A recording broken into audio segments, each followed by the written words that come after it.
भगवत करुणा लाभ সেই পরমারাধ্যতম পরম করুণাময় শ্রী পরিব্রাজ আচার্য শ্রী শ্রী ভগবদ ভগবত স্বতন্ত্র জ্ঞান প্রদাতা তথা শ্রী ভগবত প্রেম ভক্তি প্রদাতা মনীশ্বর বিষ্ণুপাদ তত শ্রী শ্রীমান ভক্তি বেদান্ত পর্যটক গোস্বামী গুরু মহারাজের অভয় শ্রী চরণ কমলে দণ্ডবত জপ তাহার কৃপা আশীর্বাদ প্রার্থনা করি। তিনি কৃপা করুন নিত্যকাল যেন তাহার মহিমা শ্রী শ্রী বৈষ্ণব মহিমা শ্রী শ্রী ভগবত মহিমা কীর্তন করে মনুষ্য জীবনকে সফল করি। জয় জয় তৎপশ্চাৎ শ্রী শ্রী গৌরী বেদান্ত সমিতি প্রাক্তন আচার্য নিত্যলীলা ভক্তিবেদান্ত বামন গোস্বামী মহারাজের চরণ কমলে দণ্ডবত তাহার কৃপা প্রার্থনা করি। তদনন্তর গৌরী বেদান্ত সমিতির প্রতিষ্ঠাতা জগৎগুরু নিত্যলীলা ভক্তি প্রজ্ঞান কেশব ঠাকুরের শ্রী চরণ কমলে দণ্ডবত তাহার কৃপা প্রার্থনা করি। তৎপশ্চাৎ শ্রীলা ভক্তি সিদ্ধান্ত সরস্বতী ঠাকুরের শ্রী চরণ কমলে দণ্ডবত তাহার কৃপা প্রার্থনা করি। তৎপশ্চাৎ পরম পূজনীয় বৈষ্ণববৃন্দ শ্রীনন্দী সরস্বতী পাদমান বৃন্দ এবং ভক্তিমতী মাতৃবৃন্দ ভাতৃবৃন্দ সকলের চরণে দণ্ডবত তাহাদের কৃপা প্রার্থনা করি। হরে কৃষ্ণ কৃষ্ণ হরে হরে রাম হরে রাম রাম রাম।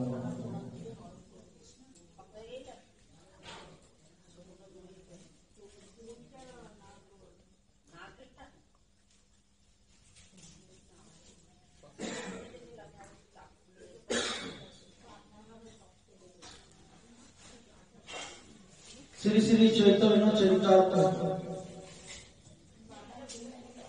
এই গ্রন্থটি রচয়িতা শ্রীকৃষ্ণ দ্বৈপায়ন বেদ বিকাশ অবতার শ্রী কৃষ্ণদাস কবিরাজ গোস্বামী।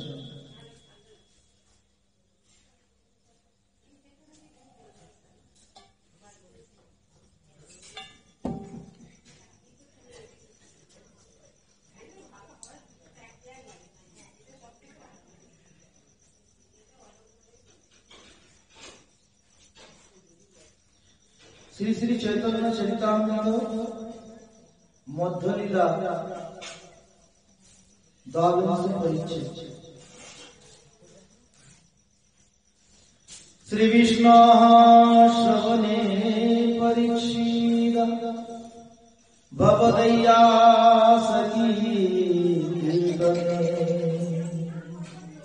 প্রহ্লাদ স্মরণে তদঙ্গি ভজনে লক্ষ্মী প্রীতু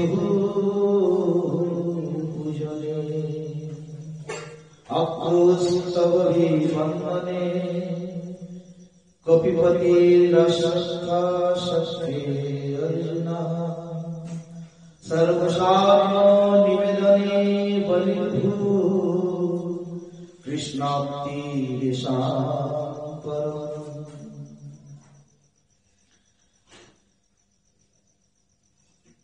ভক্তি রসামৃত সিন্ধু পদ্মাবলীতে এই শ্লোকটিতে বলছে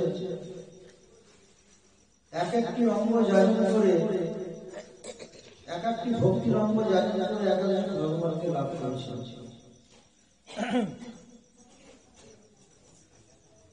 শ্রী বিষ্ণু শ্রবণে পরীক্ষিত মহারাজ ভগবানের কথা শ্রবণ করে ভগবানকে লাভ করেছে। পরীক্ষিত ভগবদ্গীতা কীর্তনে এবং শুকদেব গোস্বামী কীর্তন করে ভগবানকে লাভ করেছে। প্রহ্লাদ স্মরণে এবং প্রহ্লাদ মহারাজ স্মরণ ভক্তি যাজনা করে ভগবানকে লাভ করেছে। তদঙ্গি ভজনে লক্ষ্মী লক্ষ্মী দেবী ভগবানের পাদ পদ্ম সেবা করে ভগবানকে লাভ করেছে। পৃথু প্রিয়নে পিতু মহারাজ পূজা অর্চনা করে ভগবানকে লাভ করেছিলেন। আক্রোশভাবে বন্ধনে অক্রূর মহারাজ ভগবানের স্তব ভগবানকে প্রণাম করে লাভ করেছিলেন। কপিপতির দাসার্থ এবং হনুমানজি দাসভাবে ভগবানকে লাভ করেছিলেন। সখ্যে অর্জুন এবং সখা ভাবে ভগবানের সেবা করে অর্জুন ভগবানকে লাভ করেছিলেন। সর্বসাত্ম নিবেদনে বলির এবং সর্বত্র ভাবে আত্মনিবেদন করে এই বলির মহারাজ তিনি ভগবানকে লাভ করেছিলেন। কৃষ্ণাষ্টমী রেশম কর্ম কৃষ্ণকে প্রাপ্তি করেছিলেন। তা বলছেন এক অঙ্গ সাধে বহু অঙ্গ নিষ্ঠা হইয়া উপজয় প্রেমের তরফ। একটি একটি অঙ্গের দ্বারা এক একজন ভগবানকে লাভ করেছিল, কিন্তু অম্বরীশ বহু অঙ্গ ভগবানের সাধনা করে ভগবানকে লাভ করেছিল। ভক্তির বহু অঙ্গ সাধন করেছিল অম্বরীশ মহারাজ। এক অঙ্গে সিদ্ধি পাইল বহু ভক্তগণ, অম্বরীশাদি ভক্তের বহু অঙ্গ সাধন।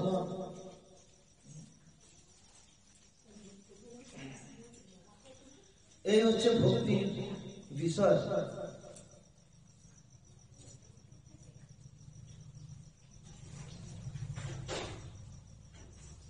এরকম ভাবে ভগবানের কথা কেউ যদি শ্রবণ করে ভগবানকে পেয়ে যাবে। কীর্তন করেন একটা একটা অঙ্গের দ্বারা তিনি বহু অঙ্গ সাধনের প্রয়োজন নেই।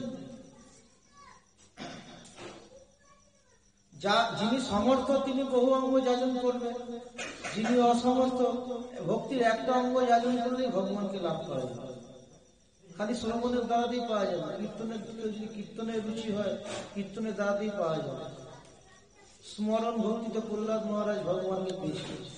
ভগবানের নাম রূপ গুণলীলা আদি তিনি সর্বদাই স্মরণ করতেন। প্রহ্লাদ মহারাজ ভগবানকে লাভ করেছিলেন। এরকম ভাবে এক একটি অঙ্গের দ্বারা ভক্তির অঙ্গের দ্বারা এক একজন ভগবানকে লাভ করেছিলেন। আর বহু অঙ্গ সাধন করে অম্বরীশ মহারাজ ভগবানকে লাভ করেছিলেন। তিনি সমর্থ ছিলেন অম্বরীশ মহারাজ। তিনি পুরো পৃথিবীর সম্রাট ছিলেন অম্বরীশ মহারাজ।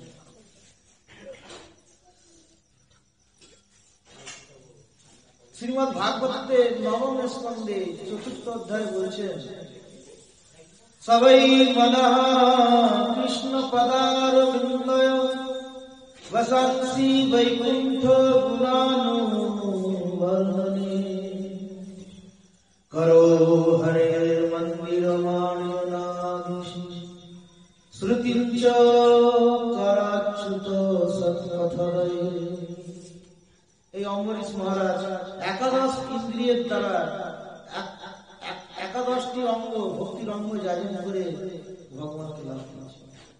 সবাই মনঃ কৃষ্ণ পদার বৃন্দয়, মনটা তিনি ভগবানের চরণে দিয়েছিলেন।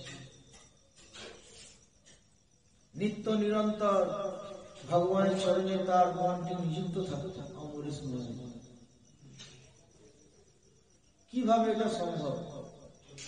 আমাদের মন তো ভগবানের চরণে নিযুক্ত থাকে না।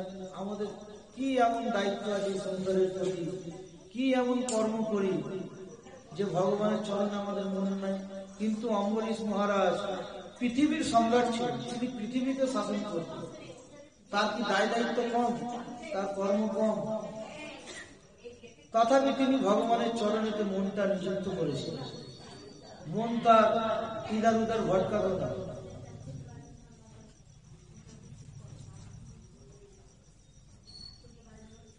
মন সর্বদাই ভগবানের চরণে অম্বরীশ মহারাজের নিযুক্ত ছিল। ইন্দ্রিয়ানা মনশ্চাসমি গীতাতে বলছেন। ইন্দ্রিয়ের মধ্যে ভগবান বলছেন আমি মন। এই 10ম অধ্যায় গীতাতে দেখবেন বিভূতি যোগ, সেখানে ভগবান তার বিভূতি যোগ বর্ণন করছেন, অর্জুনকে বলছেন, অর্জুনের মাধ্যমে আমাদের বলছেন ইন্দ্রিয়ানাম মনশ্চাসমি। একাদশ ইন্দ্রিয়ের মধ্যে হচ্ছে মন, পঞ্চ কর্মেন্দ্রিয়, পঞ্চ জ্ঞানের ইন্দ্রিয়, আর একটি হচ্ছে মন। এই একাদশটি ইন্দ্রিয়ের মধ্যে আমি হচ্ছি মন। তাহলে মন হচ্ছে ভগবানের বিভূতি।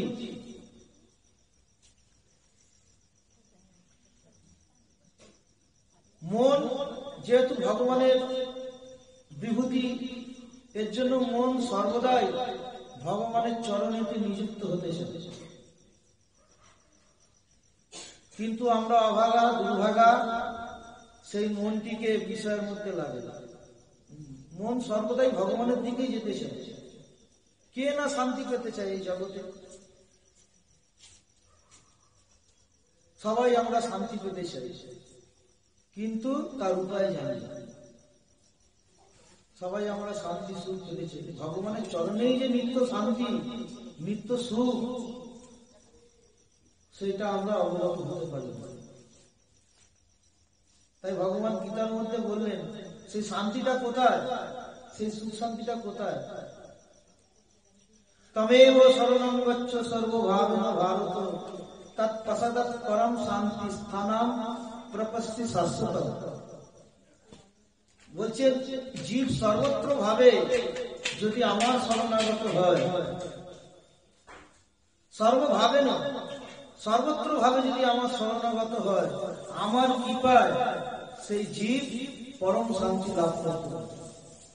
শান্তি আর কোথাও নেই, ভগবানের আত্মার শান্তি আছে। আর আমরা সেই সুখ শান্তি সর্বত্র খুঁজে বেড়াচ্ছি। মন সর্বদাই ভগবানের চরণের দিকেই যাচ্ছে, এগোতে চাইছে। সেই মনকে আমরা জোর জবরদস্তি বিষয়ের মধ্যে লাগাচ্ছি, এর জন্য আমাদের দুঃখ কষ্ট। মন ভগবানের চরণে থাকলে আর কোনো দুঃখ নেই, কোনো কষ্ট নেই, আনন্দ আর আনন্দ। সংসারের হাজার জ্বালা যন্ত্রণার মধ্যেও মন যদি ভগবানের চরণে থাকে, আপনাকে কেউ টলাতে পারবে না, কোনো দুঃখ।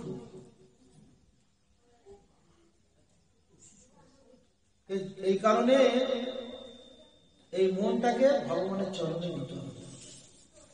যতক্ষণ না ভগবানের চরণে মনটা নিযুক্ত করতে পারছি, ততক্ষণ পর্যন্ত আমাদের এই দুঃখ কষ্ট শান্তি নেই।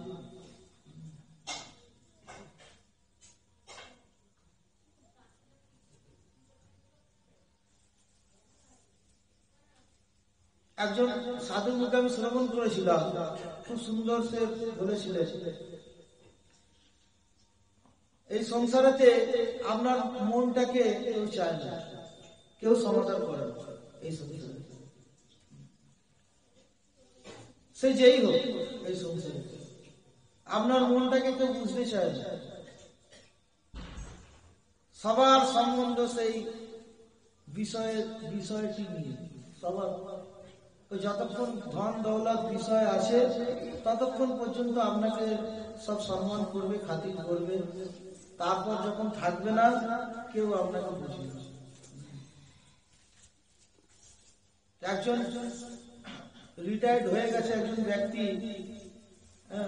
তার এখন ধন আসছে না তার কাছে, তিনি সরকারি চাকরি করতেন, ধন আসছে না। এখন তার কন্যা বলছে, আমাকে একটা সোনার চেন দিতেই হবে।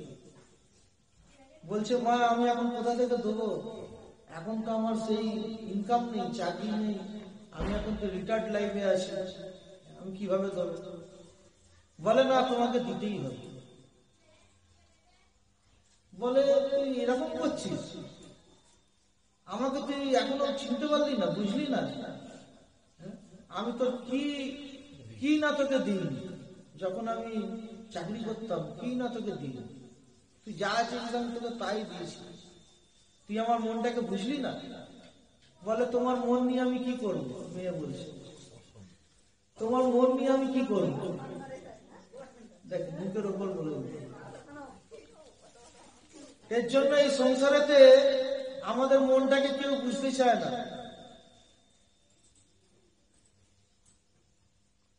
এই কারণে মনটা ভগবানকে দিতে হবে।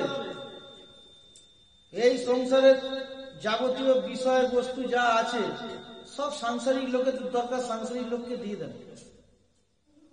কিন্তু ভগবান খালি মনটা চাইছে, ভগবানের আর কিছু প্রয়োজন নেই। সেইটা আমরা দুর্ভাগা অভাগা, সেই মনটা ভগবানকে দিতে পারি। এই সংসারে এই মনের কারোর প্রয়োজন নেই, সবার কাছে মনটি তুচ্ছ। আপনার মনকে কেউ সমাধান করবে না, করছে না, কেউ বুঝতে চাইছে না, সবার কাছে মনটা তুচ্ছ। তাই ভগবান বললেন সেই তুচ্ছ মনটা কেউ চাইছে না, তুমি আমাকে দাও। ভগবান বললেন গীতাতে, মনমনা ভব মদ ভক্তা মদ জাহি মান নমস্কুরু। ভগবান বললেন যেটা এই সংসারে তুচ্ছ বস্তু, কারোর দরকার নেই, কারোর প্রয়োজন নেই, সেই মনটা আমরা ভগবান বললেন। এর জন্য এই সংসারের যাবতীয় বিষয় বস্তু যাহা কিছু এই সংসারিক মানুষদের প্রয়োজন তাদের দিয়ে দেন, মনটা কিন্তু গোবিন্দকে দিতে। মনমনা ভব মদ ভক্তা, আমার ভক্ত হও। এই সংসারের কারোর ভক্ত হতে যেও, তাহলে দুঃখ হবে। মদ জাজি, আমার পূজা অর্চনা করো। মাং নমস্কার, আমাকে নমস্কার করো। মা মে বৈষ্ণবী সত্যন্তে প্রতিজানি প্রিয়সী মে। হে অর্জুন, আমি সত্য প্রতিজ্ঞা করে বলছি তুমি আমাকে পাবেই। ভগবান যদি মনটা দিতে পারো, আমার ভক্ত হতে পারো, আমার পূজা অর্চনা করতে পারো, আর আমাকে যদি প্রণাম করো, আমাদের তুমি পাবেই। আমি প্রতিজ্ঞা করে বলছি। এর জন্য মনটা ভগবানকে দিতে হবে। ভগবান তার কিছু চাইছে না, সোনার থালা আমাকে দাও, ভোজন দাও, সোনার গেলাস, সোনার বাটিতে আমাকে নানান প্রকার ব্যঞ্জন করে আমাকে দাও। ভগবান চায় না। ভগবানকে একটি তুলসী পত্র আর গঙ্গার জল দিয়ে ভগবান সন্তুষ্ট। অদ্বৈত প্রভু এই দুইটি বস্তুর দ্বারা ভগবানের সেবা করেছিলেন। ভগবানের সিংহাসন হিলিয়ে দিয়েছিল, গোলকে ভগবানের সিংহাসন হিলিয়ে দিয়েছিল। তুমি কবে আসবে? গোবিন্দকে এরকম ভাবে তুমি ওই তুলসী পত্র আর গঙ্গা জল খেলে অর্পণ করেছিল, এতেই ভগবান সন্তুষ্ট। কৃষ্ণ তুলসীতে সন্তুষ্ট, শিব ঠাকুর বেলপাতায় সন্তুষ্ট। আমাদের সনাতন ধর্মের কত মহিমা। ধনী হলেই যে ভগবানের সেবা পূজা হবে তা না, নির্ধন ব্যক্তিরাও ভগবানের সেবা পূজা করতে পারে, যার কোনো ধন নেই। এর জন্য ভগবান আমাদের কাছে মনটাই প্রার্থনা করছে, মনটা দাও, আমরা সেই মনটা দিতে পারি।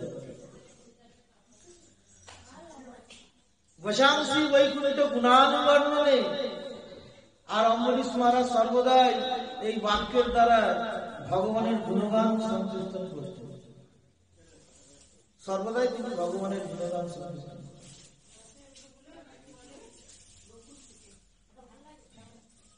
এই বাক্য কখনোই সার্থক যখন আমরা কৃষ্ণ কথা বলি। সারা দিন রাত কতই না আবল তাবল কথা বলি, রজনী দিবস আবল তাবল তুমি পচাল পারিতে পারো, তাহার ভিতরে কখনো কেন কি গোবিন্দ বলিতে নারো। রাত দিন কতই না আমরা পচাল বিষয় কথা কতই না বলি, সংসারিক কথা, তার মধ্যে কখনো কি গোবিন্দ নাম করছি এটা দেখতে হবে। রজনী দিবস আবল তাবল পচাল পারিতে পারো, তাহার ভিতরে কেন কখনো কেন কি গোবিন্দ বলিতে নারো। দেখতে হবে এই 24 ঘন্টার মধ্যে, দিন রাতের মধ্যে একবার কি আমি গোবিন্দ বলেছি, এইটা বিবেচনা করতে হবে। সর্বদাই ওই বিষয় চর্চা, বিষয় কথা মধ্যেই আমরা মেতে রয়েছি। রুচি নহে কেন কৃষ্ণ নাম। তাই প্রেমানন্দ ঠাকুর বলছেন কীর্তন, ওরে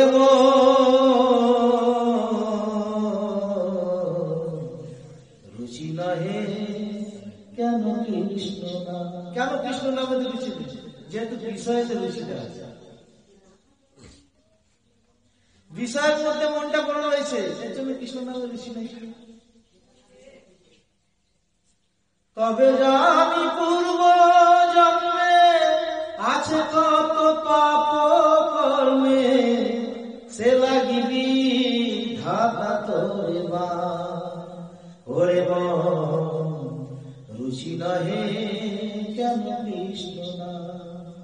তবে জানি পূর্ব জন্মে আছে কত পাপ কর্মে, সে লাগে বিধাতা তোরে মা। যখনই আমরা একটু ভগবানের নাম করতে যাচ্ছি, ভগবানের সংকীর্তন গুণগান, ভগবানের সেবা করতে যাচ্ছি, তখনই বাধা চলে আসছে। তার কারণ কি না, পূর্ব জন্মে আমাদের বহু পাপ আছে, এই কারণে সর্বদাই বাধা এসে যাচ্ছে। হরি কথা শুনতে যাব, সাধু সঙ্গ করতে যাব, মন্দিরে আরতি দর্শন করতে যাব, বাধা আর বাধা। আর বাধা কারা দিচ্ছে? এই সংসারের যারা আছে তারাই বাধা দিচ্ছে। শুনতে খারাপ লাগছে, কিন্তু সর্বদাই বাধা। আমাদের গুরু মহারাজ বলতেন, ওই বাধা কাটিয়ে যদি আসতে পারো তাহলে তোমার আর কোনো চিন্তা নেই, মঙ্গল আর নেই। বাধা সর্বত্র বাধা। আমাদের গুরু মহারাজ বলতেন, একজন মাঠে যেতেন ভোরবেলায়, হ্যাঁ একটু বেড়াতে যেতেন, তো একজন ব্যক্তিকে বলছেন, একটু পরিচয় হয়ে গেছিল গুরু মহারাজের সাথে, একজন ব্যক্তিকে বলছে একটু মঠ মন্দিরে আসেন, একটু হরি কথা হয় শুনবেন, ভগবানের আরতি, মন্দির পরিক্রমা এগুলো করবেন। বলে মহারাজ আপনি সব ঠিকই বলছেন, সব আপনার কথায় কোনো ইয়ে নেই, ঠিক বলছেন, কিন্তু আমার একটা নাতি আছে খুব ন্যাওটা, হ্যাঁ সে আমি না খেলে খাবে না, আমি না ঘুমালে ঘুমাবে না। বলে ওই নাতিটার জন্য আমি কোথাও যেতে পারি। তাহলে এবারে বুঝতে হবে ওই নাতিটা তার ভজনের পথে বাঁধা। সেই নাতিকে যদি কাটিয়ে চলে আসে তার কত স্বীকৃতি হবে, ভগবানের তার ভজন হবে, সাধু সঙ্গ হবে, হরিকথা শ্রবণ হবে, কিন্তু এই নাতিটা তার ভজনের পথে বাঁধা। শুনতে খুব খারাপ লাগছে, এই সংসারে নাতি থাকবে না তো কি থাকবে? আপনারা প্রশ্ন করতে পারবেন। ঠিকই আছে, সংসারে সবাইকে নিয়ে থাকতে হবে, তথাপি একটুখানি কি গোবিন্দ নাম তো করতে হবে, একটুখানি চালাকি করতে হবে। যে জন কৃষ্ণ ভজে সে বড় চতুর, যাহারা কৃষ্ণ ভজন করছে সাধারণ নয়, তারা খুব চতুর। ওই চতুরতা করতে হবে। ওই নাতি মায়া করলে হবে না, তাকে কাটিয়ে ওই মঠে চলে আসতে হবে, হরি কথায় চলে আসতে হবে। হ্যাঁ এখানে আসছি তোর জন্য চকলেটটা নিয়ে আসি, এরকম বলে দিতে। এই সর্বত্র বাধা আর বাধা। তবে আমি পূর্ব জন্মে আসে কত পাপ কর্মে, সে লাগি বিধাতা তোরে ভাব ওরে মন রুচি নহে কেন কৃষ্ণ না।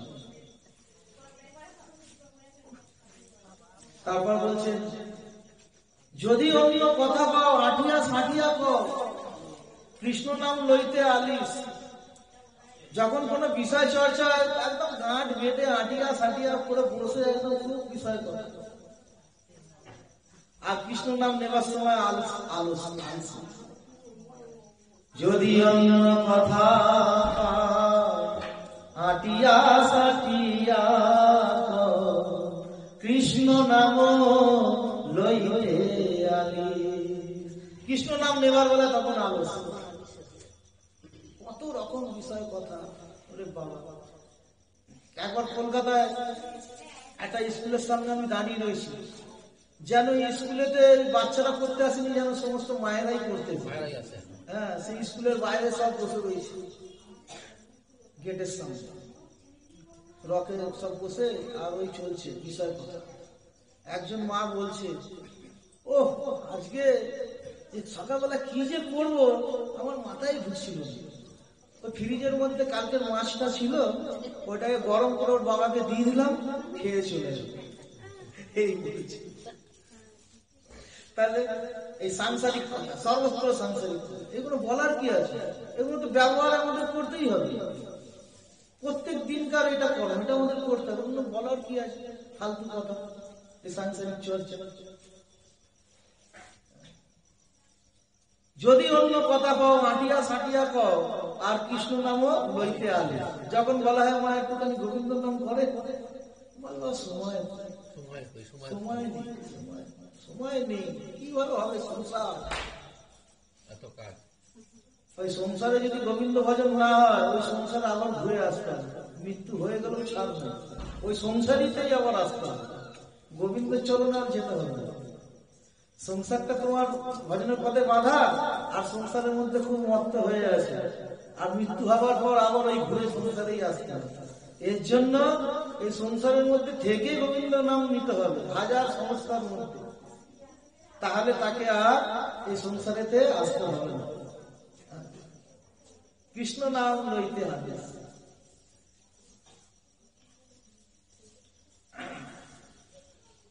আর যদি কহ কৃষ্ণ কথা, বজ্র যেন পরে মাথা। যদি শুনো কৃষ্ণ কথা, আর কৃষ্ণ কথা যেমন আসুন একটু কৃষ্ণ কথা শুনুন, একটু কৃষ্ণ কথা হয়, তার মাথায় যেন গাছ পড়ে। বাবা রে, কৃষ্ণ কথা যেতে হবে, ওই অতক্ষণ ধরে বসে থাকতে হবে। যদি শুনো কৃষ্ণ কথা, বজ্র যেন পরে মাথা। হ্যাঁ, ঘুমে ঝুমে তল্লাশ বালিশ। তখন ওই কৃষ্ণ কথায় বসেছে আর ঝুলছে, একটা বালিশ দিলে তার খুব ভালো পড়ে যাচ্ছে একদম। একটা বালিশ দিলে মনে হয় ওখানেই সে একদম খুব সুন্দর ঘুমাবে।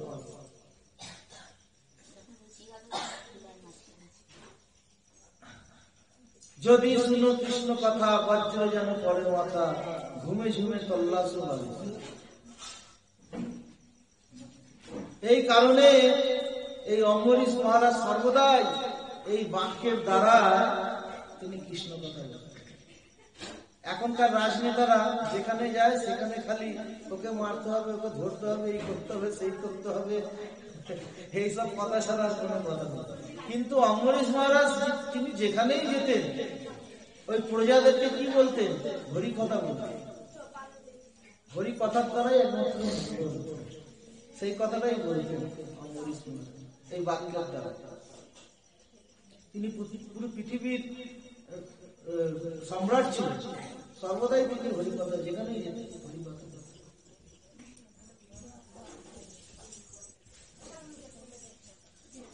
তাই বলছেন, আর আমাদের সংসার দশার কারণ কি? আমরা যে সংসারের মধ্যে পড়ে রয়েছি, কারণটা কি? না এই অসৎ কথা বলে বলে, অসৎ কথা শুনে শুনে আমাদের আজকে এই দশা, সাংসারিক কথা। আর যখন আমরা ভগবানের কথা শ্রবণ করবো নিত্য নিরন্তর, তখন এই সংসার বন্ধনটা কাটতে থাকবে। এই সংসারের বন্ধনের মধ্যে আমরা পড়ে আছি, তার কারণ হচ্ছে একমাত্র এই অসৎ কথা শ্রবণ, বিষয় কথা শ্রবণ। ভগবত কথা শ্রবণ করলে কারো কখনো বন্ধন আসবে না, বন্ধন আরো খুলবে ভগবানের কথা শ্রবণ করবে। এই কারণে সর্বদা এই বাক্যের দ্বারা ভগবানের গুণগান নাম সংকীর্তন আদি করতে হবে, নাহলে বন্ধন যাবে না। করো হরের মন্দির মার্জনা দিশু। অম্বরীশ মহারাজ দুইটি হস্তের দ্বারায় ভগবানের মন্দির মার্জনা করতেন, সর্বদা ভগবানের মন্দির মার্জনা। তার কি দাস দাসী কম ছিল না? তিনি পৃথিবীর সম্রাট, তার কোটি কোটি দাস দাসী, একজনকে বলে দিলেই মন্দিরটা মার্জন করে দিত। তথাপি তিনি নিজে হস্তে মন্দির মার্জন। এর জন্য ভগবানের সেবা পূজা আদি নিজের হাতে করত।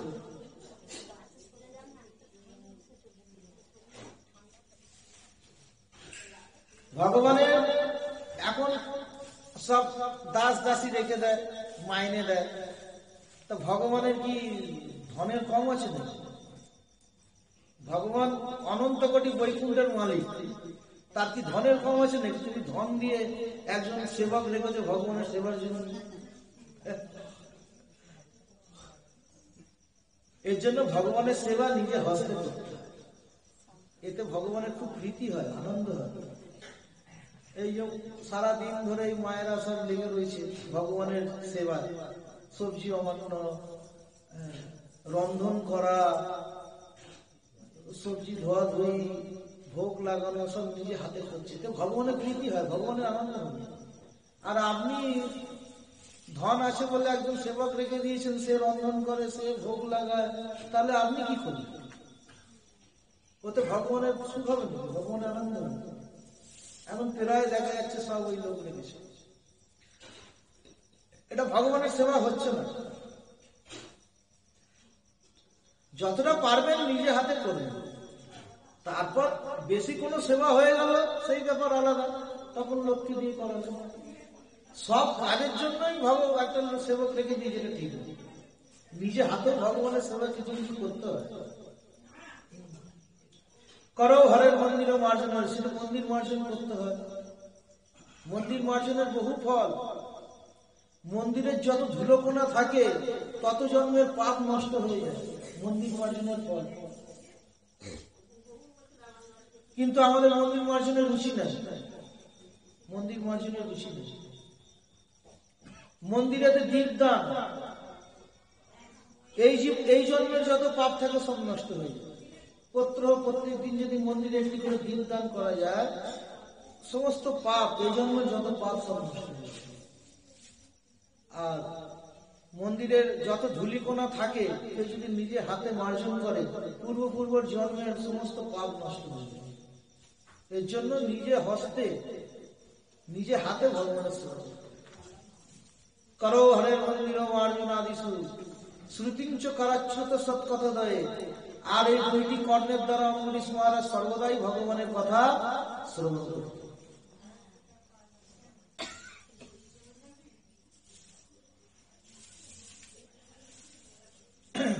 এই যে বলছেন দুইটি কর্ণ দিয়ে সর্বদা ভগবানের কথা শ্রবণ করতে হবে। যদি শুনো কৃষ্ণ কথা, বজ্র যেন পরে মাথা, ঘুমে ঝুমে তল্লাশে বালিশ, এরকম হলে হবে না। ভগবানের কথা শ্রবণ করতে হবে। দুটি কাজের বিষয় কথা শ্রবণ করতে নেই। বিষয়ের মধ্যে আমরা আছি, সংসারের মধ্যে আছি, সেটা স্বাভাবিকভাবেই সংসার যাপন হচ্ছে, তো ওই নিয়ে আমরা অত চর্চা কিসে? এর জন্য এই কর্ণের দ্বারা সর্বদাই ভগবানের কথা শ্রবণ কীর্তন করতে হবে।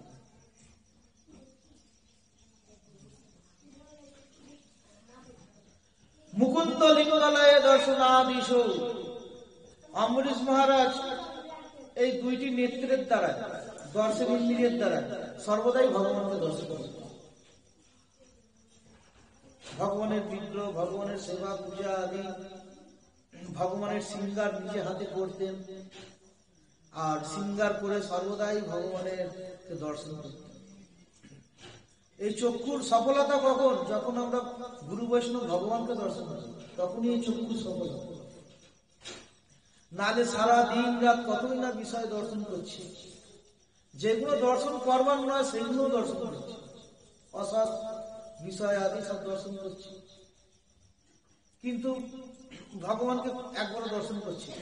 এই দুটি নেতৃত্ব বলছেন এই চক্ষুর অসফল, এই চক্ষুর কোনো সফলতা নেই যতক্ষণ পর্যন্ত সে ভগবানকে না দর্শন করে। ভগবানের ভক্তকে, ভগবানের মন্দির, ভগবানের সেবা পূজা আদি যতক্ষণ না চক্ষু দর্শন করছে, চক্ষুর সফলতা না।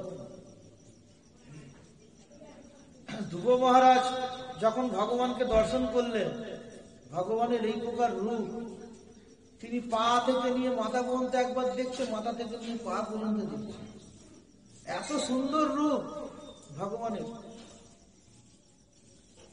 তখন ধ্রুব মহারাজ তিনি ভাবছেন, আমি আজ পর্যন্ত কি দর্শন করেছি, এই ভগবানের রূপের কাছে কিছুই আমার এখন সব ফিকা লাগে। ভগবানের রূপ এই, যিনি প্রত্যহ নিত্য ভগবানের দর্শন করেন তার কাছে ভগবান প্রকট হবে, সবার কাছে প্রকট হবে না, তখন তার রূপ দর্শন করেন। অভ্যাস করতে হবে, সকাল সন্ধ্যা একটু ভগবানের বিগ্রহ দর্শন করতে হবে। দেখবেন সেই ভগবান আমার সাথে কথা বলছে,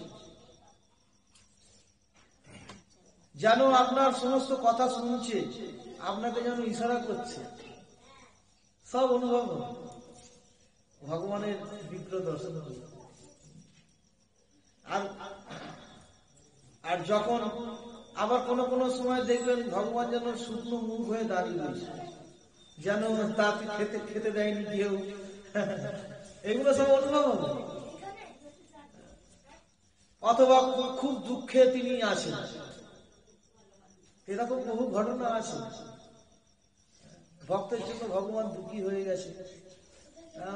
ভক্ত দেখছে কি ব্যাপার, আজকে এত দুঃখী কেন? দুঃখী কেন? ভক্ত জিজ্ঞেস করছে, ভগবান আবার উত্তর দিচ্ছে, এই কারণে আমি দুঃখী। কথা বলবে আপনার সাথে। বিগ্রহ নহে তুমি সাক্ষাৎ গজেন্দ্র নন্দন। বলছেন আপনি বিগ্রহ নহ, সাক্ষাৎ গজেন্দ্র নন্দন। চৈতন্য চৈতামৃতের মধ্যে বলছে। তারপর কি না, তারপরের পরেরটা কি? হ্যাঁ, বিপ্রলাগী করো তুমি অকার্য সাধন। তুমি ভক্তের জন্য যেগুলো অসম্ভব কার্য সেইগুলো করে থাকো।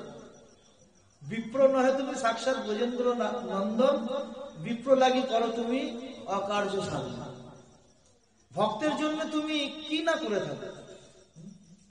এর জন্য নাম বিগ্রহ স্বরূপ তিনি এক রূপ, তিনি ভেদ নাহি, তিনি চিদানন্দ রূপ। এই নাম আর এই যে ভগবানের বিগ্রহ আর সেই গোলক বৃন্দাবনে যে ভগবান আছে, এর মধ্যে কোনো ভেদ নেই। তিনটেরই সমান শক্তি, সমান মহিমা, সমান সবকিছু, এর মধ্যে কোনো ভেদ নেই। ভক্ত নাম জপ করতে করতে নামেতে যখন সিদ্ধি লাভ করে, ভগবান তার কাছে প্রকট হয়ে যায়। নাম আর এই বিগ্রহের মধ্যে কোনো ভেদ নেই। ভক্ত প্রেমের সহিত যখন এই বিগ্রহ সেবা করে, সাক্ষাৎ ভগবান তিনি ওই বিগ্রহ থেকে বেরিয়ে এসে তিনি ভোজন করেন। আসে না কত ঘটনা এরকম শাস্ত্রে। ভক্তর বস, ভগবান আর কারোর বস, একমাত্র ভক্তই বস করতে পারে সে। আর গোলক বৃন্দাবনে যে ভগবান শ্রীকৃষ্ণ আসে, এই তিনজনের মধ্যে কোনো ভেদ নাই। নাম বিগ্রহ স্বরূপ, তিনে ভেদ নাই, তিনি চিদানন্দ রূপ। এই তিনটি জড় বস্তু নয়, চিদানন্দ, চিৎ বস্তু। এই কারণে এই সর্বদাই সেই ভগবানের বিগ্রহ দর্শন করতেন অম্বরীশ মহারাজ। দুইটি নেত্র তখনই সফলতা লাভ করবে যতক্ষণ আমরা সেই ভগবানকে না দর্শন করব, ভগবানের ভক্তকে না দর্শন করব, এই নেত্রের সফলতা নাই। মুকুন্দ লিঙ্গালয় দর্শনাদিষু তদ্ভিত্র গাত্র স্পর্শেন্দ সঙ্গমম। আর অম্বরীশ মহারাজ এই শরীরটি দ্বারা কি করতেন? ভগবানকে সাষ্টাঙ্গ প্রণাম করতেন, আর ভগবানের ভক্তকে দেখলে চরণে লুটিয়ে পড়তেন এই শরীরটির দ্বারা। গাত্র স্পর্শ অঙ্গ সঙ্গম। ঘামেতে গিয়ে লোটালুটি খেত, ঘামে ধুলি। আর আমাদের কত লজ্জা। আগেকার মানুষদের দেখতাম সেই মন্দিরে আসলে গড়াগড়ি দিত। কেন? সেখানে সাধু গুরু বৈষ্ণবের চরণ ধুলি আছে, একটু গড়াগড়ি দিয়ে দিত। ধুলি কোনার গায়ে লাগলে সে পবিত্র হয়ে যেত। ভগবানের মন্দিরে গিয়ে গড়াগড়ি দিত, ধামে গিয়েই গড়াগড়ি দিচ্ছে। আর আমাদের এখন এসব কোনো ভাবই না। কিন্তু অম্বরীশ মহারাজ যখনই ভগবানের ভক্ত দেখতেন, চরণেতে লুটিয়ে পড়তেন। ভক্তপদ ধুলিয়ার ভক্তপদ জল, ভক্ত ভুক্ত সে সেই তিন সাধনের বল। ভক্তপদ ধুলি নিয়ে মস্তকে দিতে হবে, শরীরে লেপন করতে হবে। ভক্তপদ জল আর ভক্তের চরণামৃত পান করতে হবে, মস্তকে নিতে হবে। আর ভক্তের অবশেষ উচ্ছিষ্ট নিতে হবে। বলছেন এই তিনটি হচ্ছেন সাধনের বল। সাধনে তো অনেক বল যোগায়। সাধন ভজন আমরা করছি, কিন্তু আমাদের কোনো বল নাই। কিন্তু এই তিনটি বিশ্বাস করে যিনি গ্রহণ করেন, তার সাধন ভজনে সে বল পাবে। এই তিন সেবা হইতে কৃষ্ণ প্রেমা হয়, সর্বশাস্ত্রে ফুকারিয়া। সমস্ত শাস্ত্রেতে বলছেন এই তিনটি বস্তু যিনি বিশ্বাস করিয়া সেবন করেন, তার অবশ্যই কৃষ্ণ প্রেম হবে।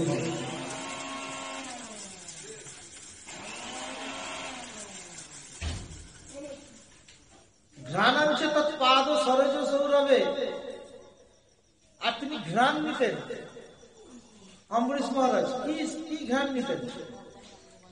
ওই ভগবানের চরণেতে যে ফুল, চন্দন, তুলসী, অগ্রু এগুলো দেয়া হতো সেইগুলো ধ্যান নিতেন, অন্য বিষয় কিছু ধ্যান নিতেন। এত সুগন্ধ আর কোন বস্তুতে নাই। যে সুগন্ধ তুলসীতে আছে, যে সুগন্ধ পুষ্পে আছে, চন্দনে আছে যে সুগন্ধ, আমরা যে বিষয়গুলোকে সুগন্ধ বলি ওটা সুগন্ধ নয়, ওগুলো সব বিষ। এই সেন্ট, কত রকমের সুগন্ধ সেন্ট আছে, হ্যাঁ, সেইগুলো কেউ শরীরে লেপন করে, কেউ ঘ্রাণ নেয়, কিন্তু এটা বলছেন বিষ, খারাপ। কদিন পর তার স্কিনের দোষ এসে যায়, এই সেন্ট বেশি চামড়াতে দোষ এসে যায়। আবার খুব প্রত্যেকদিন ওই বস্ত্রতেও লাগায়, শরীরেও লাগায়, আর কানে গুঁজে রাখে ওই সেন্ট গুলো, বলে এগুলো খুব খতরনাক জিনিস। মাথা ঘোরা রোগ এসে যায়, এই সেন্ট ভালো না, নানান প্রকার কেমিক্যাল দিয়ে সব করে। খুব তো ভালো লাগছে শুনতে, কিন্তু ওগুলো মাথা কদিন পর মাথা ঘুরবে, ভালো জিনিস না। আর যদি কেউ তুলসীর সুগন্ধ নেয়, চন্দনের সুগন্ধ নেয়, পুষ্পের সুগন্ধ নেয়, ভগবানের চরণে যে বস্তুগুলো নিবেদন করা হয়, দেখবেন তার দিনের পর দিন ভক্তি বাড়তেই থাকে ভগবানের চরণে। ঘ্রাণাঞ্চ তৎপাদ সরজ সৌরভে, ভগবানের পাদ পদ্মতে যে বস্তুগুলো নিবেদন করায় তার এত সৌরভ, তার কোন বস্তুর সাথে তুলনা করা যায় না। দেখবেন ভগবানের মন্দিরে যখনই প্রবেশ করবেন একটা কত সুন্দর সুগন্ধ, ওই সুগন্ধ কি কোন জায়গায় গেলে পাওয়া যায়? পাওয়া যায়। ভগবানের মন্দিরেতে এবং ভগবানের রন্ধনশালা হোক, অন্য অন্য জায়গা হোক, কত সুন্দর সুগন্ধ। আর অন্য অন্য রন্ধনশালাতে প্রবেশ করবেন, সেখানে ডিমের গন্ধ, মাছের গন্ধ, নানান প্রকার, এগুলো তো ঠিক না। এই সুগন্ধ নেওয়া ঠিক না। মাংস গন্ধ, সুগন্ধ নিতে হবে তুলসী, ভগবানের চরণে যেগুলো নিবেদন করা হয় সেই সুগন্ধ নিতে হবে। তাই অম্বরীশ মহারাজ এই জ্ঞানেন্দ্রিয়ের দ্বারা তিনি সর্বদাই ভগবানের পাদ পদ্মে সেই ফুল, তুলসী, চন্দন আদি সুগন্ধ নিতেন। রানাঞ্চিত পাদ সরজ সৌরভে শ্রীমত্তু রসনা রসনাম তদর্পিতে, আর তিনি রসনায় কি দিতেন, জীবাতে কি দিতেন? ভগবানের প্রসাদ ছাড়া কিছু দিতেন। ভগবানকে যেটি নিবেদন করা হতো সেইটি তিনি পেতেন, অন্য বস্তু পেতেন না। এই অম্বরীশ মহারাজ। আর আমরা ভগবানের প্রসাদ ছাড়াই কত কি পেয়ে যাচ্ছি, কিন্তু ভগবানের প্রসাদ আমাদেরকে পেতে হবে।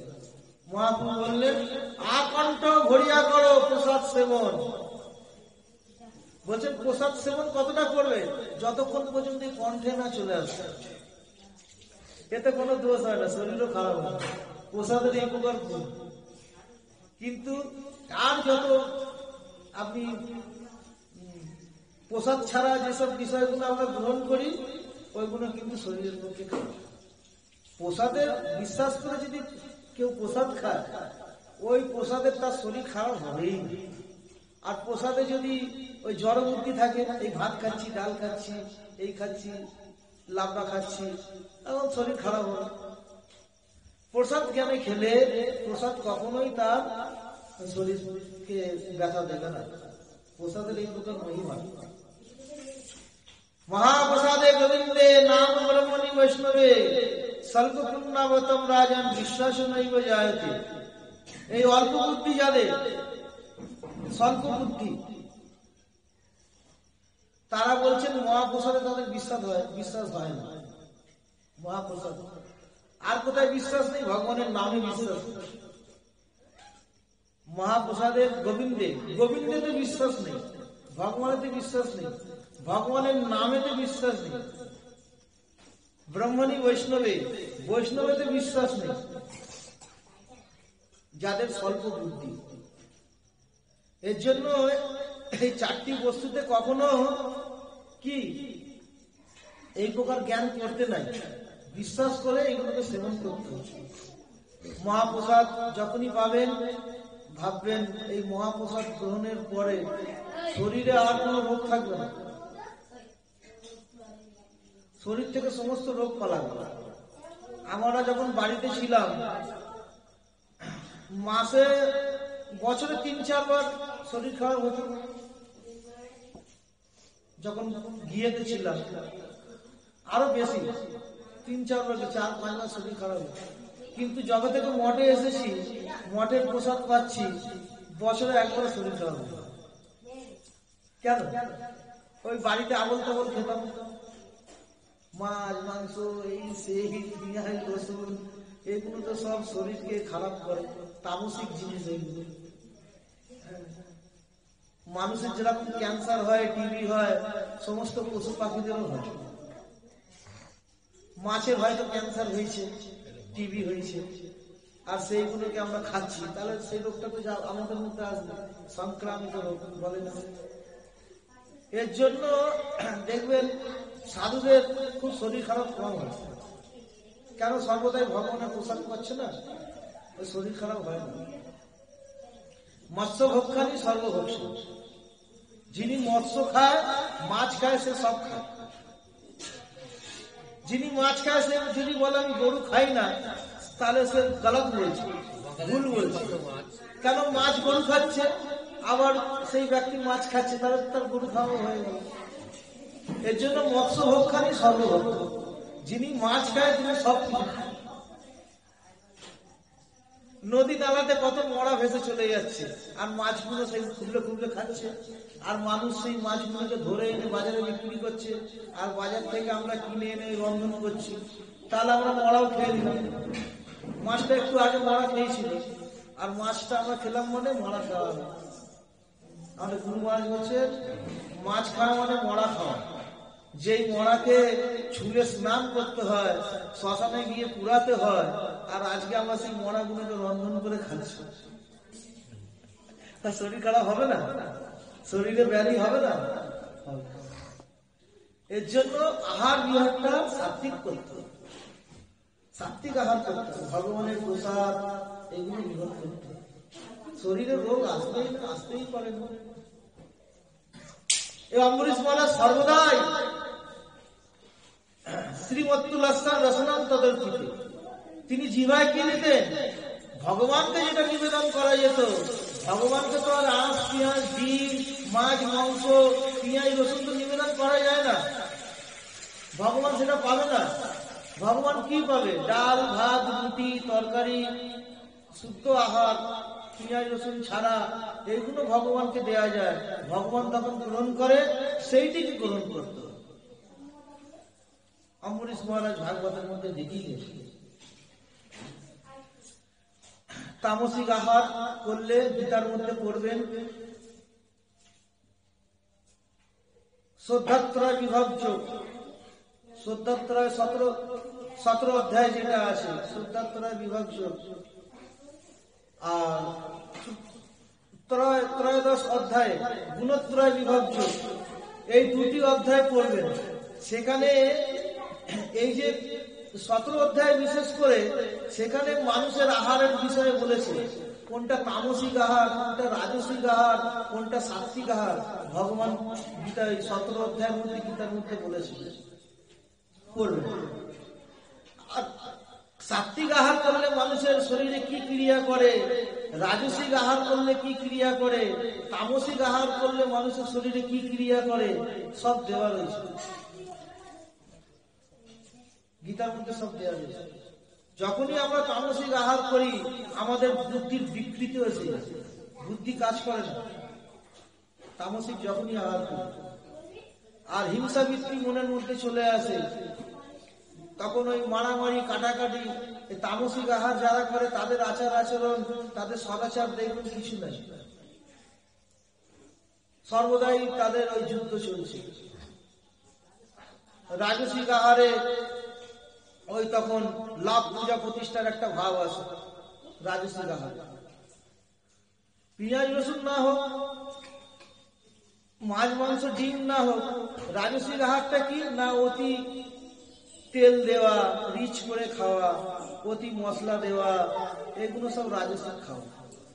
বলছেন এটি খেলে তখন কি হয় না ওই হৃদয়ের মধ্যে তখন লাভ, পূজা, প্রতিষ্ঠার এইসব বাসনা আছে। আমার সব গুণগান করুক, আমাকে পূজা করুক, এই রাজসিক ভাব চলে আসে। আর সাত্বিক আহার করলে কি হয়, তখন ভগবানের আরাধনা উপাসনা করতে মন বসে, একটু সাধনা করতে, একটু তপস্যা করতে মন বসে। এই তিনটি আহারে তিন প্রকার ক্রিয়া। এর জন্য রাজসিক আহার করতে নেই, তামসিক আহার করতে নেই, সাত্বিক আহার করতে নেই।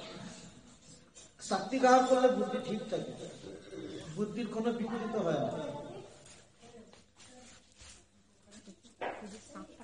আর অম্বরীশ মহারাজ এই দুইটি পাদপদ্মের দ্বারা কোথায় যেতেন? পাদৌ হরে ক্ষেত্র পদানুসর্পণে, এই দুইটি পায়ের দ্বারা তিনি হরিক্ষেত্রতে ভ্রমণ করতেন। যেখানে ভগবান লীলা আদি করেছেন সেখানে তিনি ভ্রমণ করতেন। আর কোথায় যেতেন না সাধু সঙ্গ করতে যেতেন এই পায়ের দুটির দ্বারা। ভগবানের মন্দিরেতে যেতেন।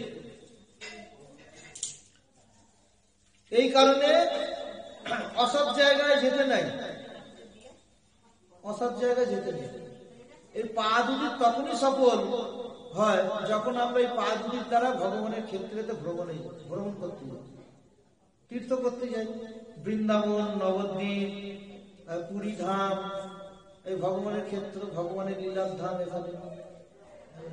তারপরে হয়তো পাশাপাশি কোনো মঠ মন্দির আছে, অথবা কোনো জায়গা হয়তো সাধু কীর্তন করছে, পাঠ করছে, এই পায়ে দুটি দ্বারা সেখানে যেতে।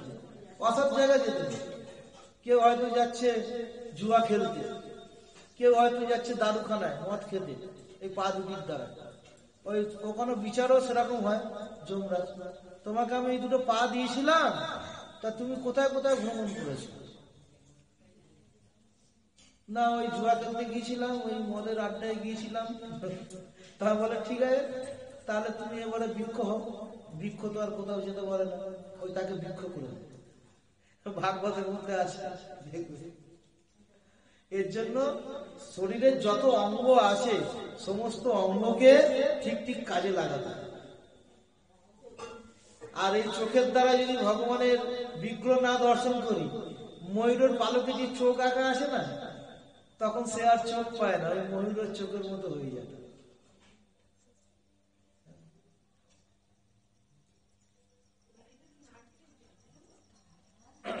বলছেন এই কর্ণের দ্বারাই যখন আমরা ভগবানের কথা শ্রবণ না করি, তখন এই কর্ণটা বলছে কুলো।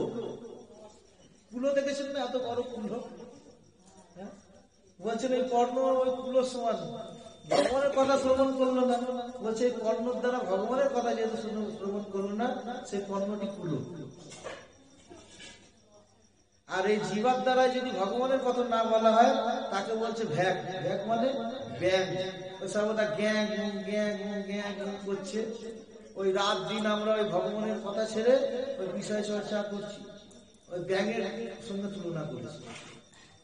যে যেরকম, এর জন্য সমস্ত ইন্দ্রিয়কে ভগবানের সেবাতে লাগাতে হবে। পা দুটোর দ্বারা যদি সাধুসঙ্গ করতে না গেলাম, ভগবানের মন্দিরে যদি না গেলাম, ভগবানের লীলা ক্ষেত্রে যদি না গেলাম, এই পরের জন্য আমাদেরকে বৃক্ষ হতে হবে। সে আর কোথাও যেতে পারবে, ওই বৃক্ষ হয়ে দাঁড়িয়ে থাকতে হবে। তো বলছে পাদৌ হরে ক্ষেত্র পদানুসর্পণে শিরা কেশ পদাভিবন্ধনে। আর এই মস্তকের দ্বারা সর্বদাই ভগবানের পাদ পদ্ম তিনি প্রণাম করতেন। অম্বরীশ মস্তকটা তখনই সফল যতক্ষণ না আমরা ভগবানকে প্রণাম করছি, গুরু বৈষ্ণবকে প্রণাম করছি। কামঞ্চ দাস নতু কাম্য কাম্যয়া যথোত্তম শ্লোক জনশ্রয়রতি। অম্বরীশ মহারাজ সমস্ত কামনাকে ভগবানের সেবায় লাগিয়েছেন। তার আর অন্য কোনো কামনা ছিল না, অন্য কোনো অভিলাষ ছিল না। ওই সমস্ত কামনা বাসনাকে ভগবানের সেবায় নিযুক্ত করে দিয়েছিল। কামাঞ্চ দাসনা নত কাম্য কাম্যয়া, অন্য কোনো কামনা ছিল না। যতত্তমাহা শ্লোক জনশ্রয় রতিহি, এই প্রকার অম্বরীশ মহারাজের ভগবানের চরণেতে প্রগাঢ় রতি উৎপন্ন হয়েছিল, প্রেম ভক্তি আদি লাভ হয়েছিল। উত্তম শ্লোক, উত্তম শ্লোক কিনা ভগবান, সেই উত্তম শ্লোক ভগবানের আশ্রয় তিনি ছিলেন, অন্য কোন আশ্রয় তিনি গ্রহণ করেননি। আর ভগবানের চরণে প্রেম ভক্তি তার লাভ হয়েছে। তা আমাদেরও প্রেম ভক্তি লাভ হবে, আমরাও ভগবানের পরম ভক্ত হতে পারবো যদি আমরা এরকম ভাবে জীবনযাপন করি। কামত্যাজি কৃষ্ণ ভজে শাস্ত্র আজ্ঞা মানি, দেব ঋষি পিতৃদিগে কবু না হেরি। বলছে আমাদের 5টা ঋণ আছে। 5টা ঋণ কি কি? দেবশ্রী ভৃতাত্ম নিম্নম পিতৃনাম ন কিঙ্করো নয়নি চরাজম সর্বাত্মনায় শরণম শরণ্যম গত মুকুন্দম পরিহিত কর্তম। আমাদের সবার মস্তকের উপর, মাথার উপর 5টি ঋণ আছে। কি কি? দেব ঋণ, ঋষি ঋণ, ভূত ঋণ, মাতা পিতার একটি ঋণ, আর বলছেন ভূমি ঋণ। এই 5টি ঋণ আমরা যখনই জন্মগ্রহণ করি, এই 5টা ঋণ আমাদের মাথায় এসে বসে। যতক্ষণ পর্যন্ত জীব এই 5টি ঋণ থেকে মুক্ত না হচ্ছে, তার মুক্তি নেই। জন্ম জন্মান্তর এই সংসারে তো ভ্রমণ করতে হবে। মাতা পিতার ঋণ একটা আছে। এখন তো আমরা মাতা পিতার সেবাই করি। মাতা পিতার সেবা যেন একটা বোঝা।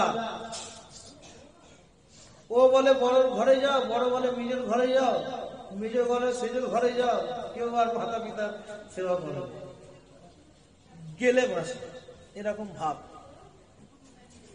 কিন্তু মাতা পিতা যে আমাদের জন্য কি করেছে সেই বিষয়ে আমাদের কোনো চিন্তা করি না।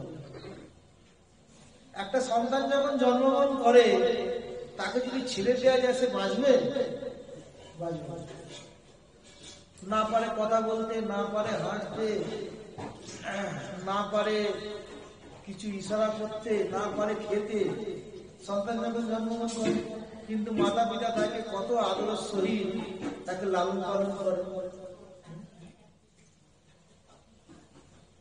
আর আমরা বড় হয়ে কি করি? সেই মাতা পিতার সেবা করছি।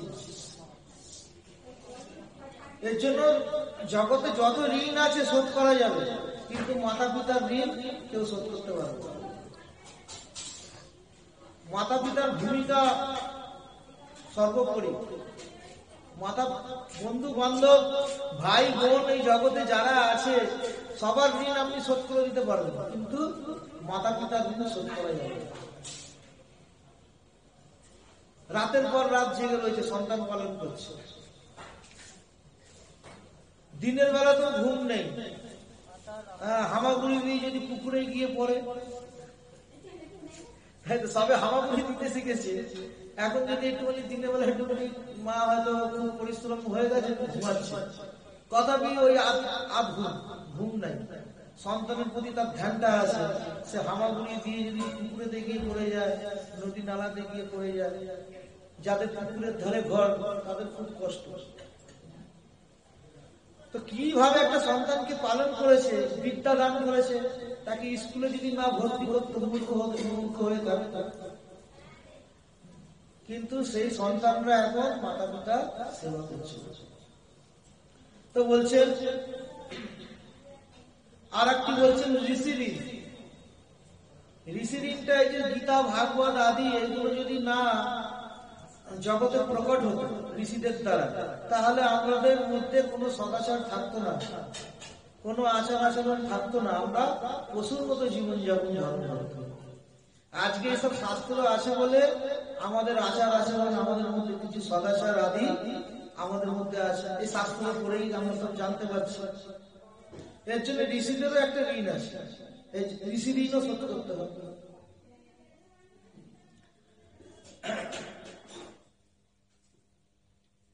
তারপর বলছেন দেব ঋণ, ঋষি ঋণ, মাতা পিতার ঋণ, দেবতাদের একটা ঋণ আছে। দেবতারা আমাদের বহু উপকার করছে। কি উপকার করছে না, সূর্য তিনি আলো দিচ্ছে, চন্দ্রমা তিনি শীতল দিচ্ছে, রাত্রিতে অনেক ফুল আদি থেকে নিয়ে অনেক সবজি রাত্রিতে হয় ওই চন্দ্রমার রশ্মিতে। আর সূর্য যেই রশ্মি দেয় আমাদের খেতিতে কাজে লাগে, এবং আমরা দিনের আলোতে বহু কর্ম করে থাকি। এই চন্দ্র সূর্য যদি না থাকতো দিন রাত থাকতো না। চন্দ্র দেবতা আর সূর্য দেবতা, তাদের অগ্নিদেব আছে, অগ্নি আমরা কতই না কাজে লাগাচ্ছি, যার যজ্ঞ আদি কতই না কাজ করছি। তারপর বায়ু দেবতা আছে, আমরা শ্বাস প্রশ্বাস, বায়ু যদি না থাকতো শ্বাস প্রশ্বাস নিতে পারতাম না। এই জগতে বায়ু সঞ্চারিত হচ্ছে বলেই আমরা ঠিক ঠিক ভাবে শ্বাস প্রশ্বাস নিতে পারছি। তাহলে দেবতাদেরও আমাদের মাথার উপর ঋণ আছে।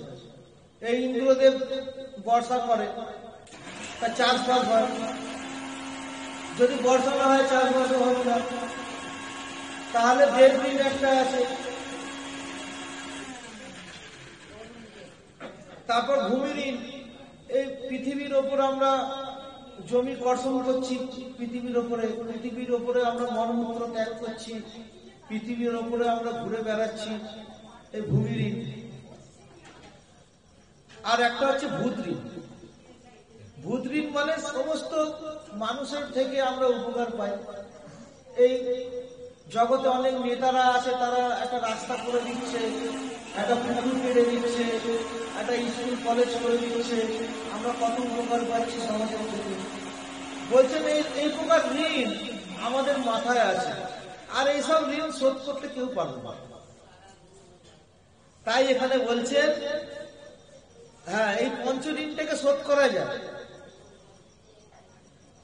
কিভাবে শোধ করা যায় না, সর্বাত্মনা ইহা শরণম শরণ্যম গত মুকুন্দ পরিহিত কর্তুম।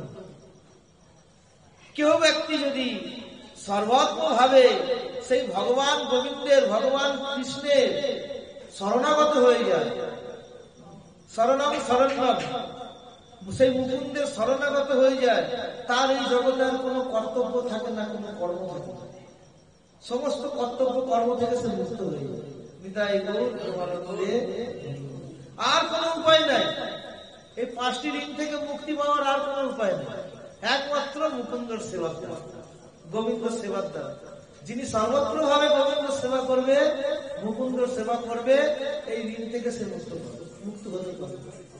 আর না হলে এই ঋণের কারণে সে জন্মান্তর ধরে এই জগতে ভ্রমণ করবে।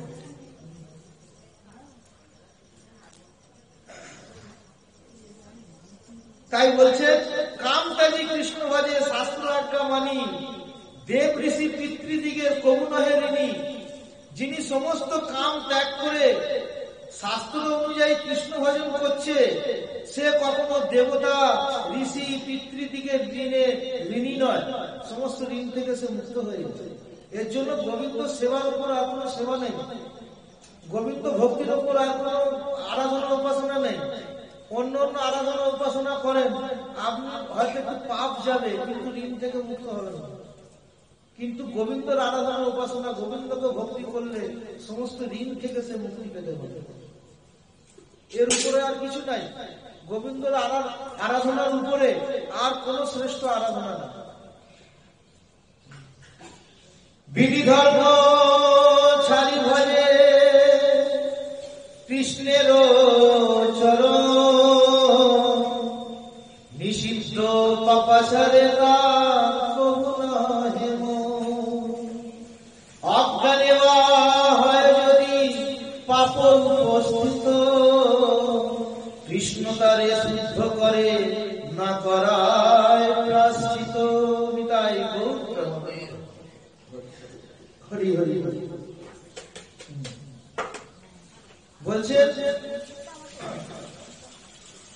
যাহারা কৃষ্ণের চরণেতে উন্মুক্ত হয়ে রয়েছে, উন্মুখ হয়ে রয়েছে। বিধি ধর্ম মানে এই 4 বর্ণাশ্রমকে বিধি ধর্ম বলছে। যে যেই আশ্রমেতে আছে সেই সেই আশ্রমে সেবা করছে। ব্রাহ্মণ, ক্ষত্রিয়, বৈশ্য, শূদ্র, ব্রহ্মচারী, গৃহস্থ, বানপ্রস্থ, সন্ন্যাসী আদি। বলছেন ওইসব না করলেও হবে, যদি সে কৃষ্ণের ভজন করে, তার আর কখনো নিষিদ্ধ পাপাচারে তার কবু নহে মন, তখন তার পাপে তার মন থাকে না। কৃষ্ণের চরণে যে উন্মুক্ত হয়ে গেছে, উন্মুক্ত হয়ে কৃষ্ণ ভজন করছে, তার আর কোনো পাপাচারেতে মন থাকে না। আবার বলছেন যদিও বা অজ্ঞানে কোনো পাপ হয়ে যায়, জ্ঞানত অজ্ঞানত 2টি পাপ আছে। মানুষ জ্ঞানতেও পাপ করে, অজ্ঞানতেও পাপ করে। বলছেন যদিও বা অজ্ঞানে কোনো পাপ হয়ে যায়, ভগবান এত কৃপালু, সেই ব্যক্তিকে প্রায়শ্চিত্ত করায় না, ভগবান সেই পাপটাকে ধুয়ে দেয়, শুদ্ধ করে। তাহলে ভগবানের মতো কৃপালু দয়ালু জগতে বাঁচে কেউ নেই। ভগবান কত কৃপালু! এর জন্য ভগবত ভক্তের অজ্ঞানগত যদি কোনো পাপ হয়ে থাকে, ভগবান তাকে প্রায়শ্চিত্ত করায় না, তার পাপটাকে ধুয়ে দেয়, মুছে দেয়। দেখেন কত আমরা ভাগ্যবান, তথাপি আমাদের ভগবত ভক্তিতে রুচি নাই, ভগবানের ভজনতে মতি নাই, রতি নাই।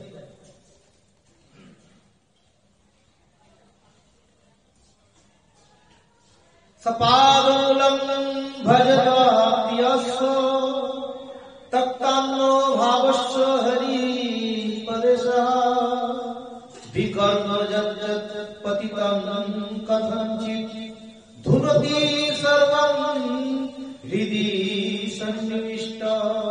শ্রীমদ্ ভাগবতের মধ্যে এই শ্লোকটাতে বলছে সপাদমূলং ভজতা প্রিয়স্য, সেই ভগবানের পাদপদ্ম মূল যিনি প্রেমের সহিত ভজনা করেন আর সমস্ত বিষয় বাসনা থেকে মুক্ত হয়ে অন্য ভাব মানে অন্য কোন দেবদেবীর আরাধনা করেন না, একমাত্র কৃষ্ণ।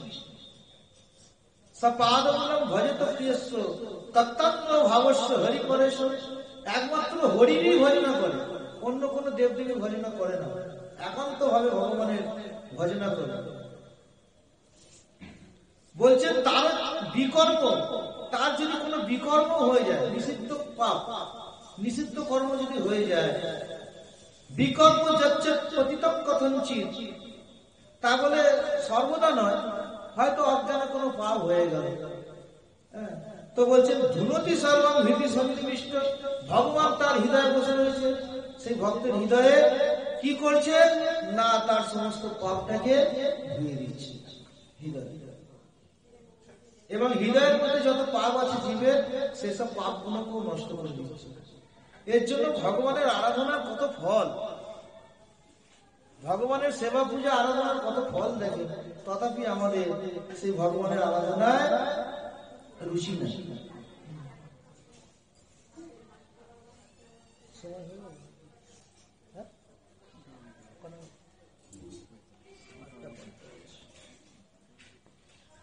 এই কারণে একমাত্র ভগবানের পাদপদ্মটাকে আমাদের মূল করতে হবে, মূল করে এই সংসারে জীবনযাপন করতে হবে, তাছাড়া আর কোন রাস্তা নাই। আমরা বহু কথা শুনলাম, বহু কিছু শ্রবণ কীর্তনাদি করলাম, যদি আচরণ না করি সব দিতে হবে। ফল আছে, হরিকথা শ্রবণের ফল আছে, পাপ যাবে, পাপ যাবে, কিন্তু পাপ যাবে আবার আসবে, পাপ যাবে আবার আসবে, কিন্তু যদি আচরণ করতে থাকি তখন আর পাপেতে মতি থাকবে। ওই যেখানে বলছে না, বিধি ধর্ম ছাড়ি ভজে কৃষ্ণেরও চরণ, নিষিদ্ধ পাপাচারে তার কবু নহে মন। যদি ভগবানের পাদপদ্ম আশ্রয় করে ভগবানের চরণ আমরা সেবা পূজা আদি করতে পারি। বলছে নিষিদ্ধ পাপাচারে তার নহে মনে, কবু নহে মনে। তখন তার পাপাতে পাপ করবার আর কোনো বাসনা থাকে না, পাপাচারে তার কোনো মন থাকে না। এই হচ্ছে কৃষ্ণ ভজনের মহিমা। এর জন্য আমাদের সেই কৃষ্ণ চরণ, কৃষ্ণ পাদপদ্ম আমাদের আশ্রয় করে এই সংসারে জীবনযাপন যদি আমরা করি, তাহলে আমরা সমস্ত দুঃখ থেকে, সমস্ত ক্লেশ থেকে মুক্তি পেতে পারি। আর এই ভববন্ধন, এই সংসার চক্র যে ভ্রমণ করছি, কখনো জন্ম কখনো মৃত্যু হচ্ছে, আবার জন্ম আবার মৃত্যু, এইভাবে সংসার চক্র ভ্রমণ করছি, এইটা সমাপ্ত হয়ে যাবে। তখন আমরা ভগবানের পাদ পদ্মেতে চলে যাব। ভগবান বলছেন যেখানে গেলে আর আসতে হয় না, সেইটা হচ্ছে আমার ধাম।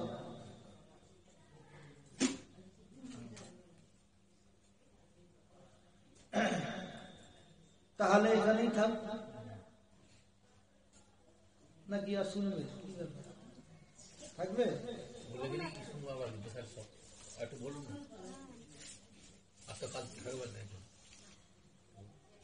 যা বলুন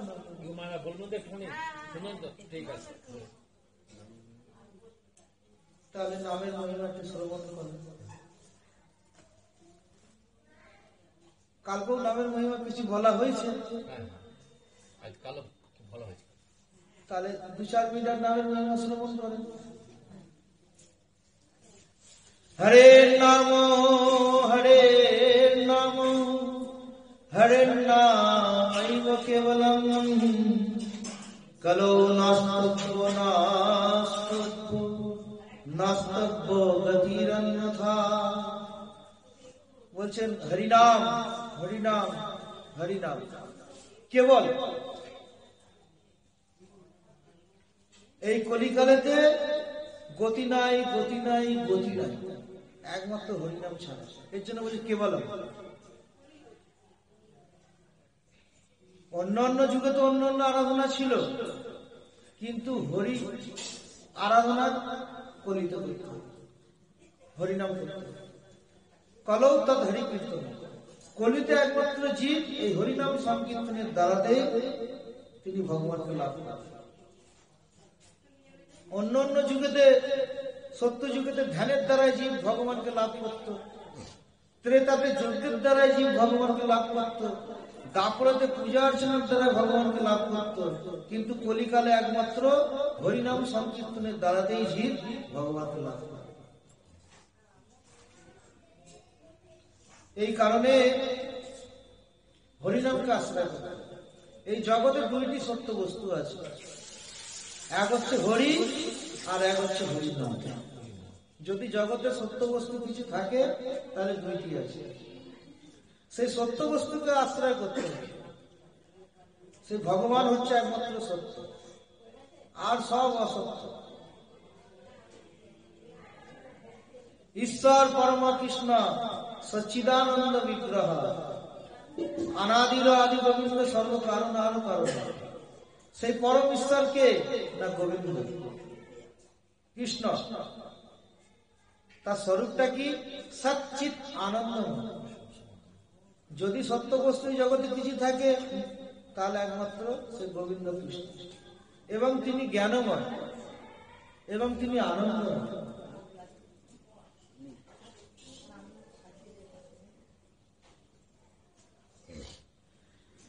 সেই গোবিন্দের একমাত্র সত্য, সত্য কৃষ্ণই একমাত্র সত্য। তাই মহাপ্রভু তিনি এই শিক্ষাষ্টকের মধ্যে 2য় শ্লোকে বললেন, নাম নামকারী বহুদা নিজ সর্বশক্তি স্তোত্র পিতা নিয়মিতা স্মরণেন কালা এতাদৃশী তব কৃপা ভগবান মাপি দুর্দৈতবমি দৃশ্য বিহার বিনানুরাগা। বলছেন হে গোবিন্দ, তুমি এই জীবের কল্যাণের জন্য বহুবিধ নাম এই জগতে সৃষ্টি করেছো। কৃষ্ণ, গোবিন্দ, মুকুন্দ, হরি, বহুবিধ ভগবানের নাম আছে। কি জন্য সৃষ্টি করেছো?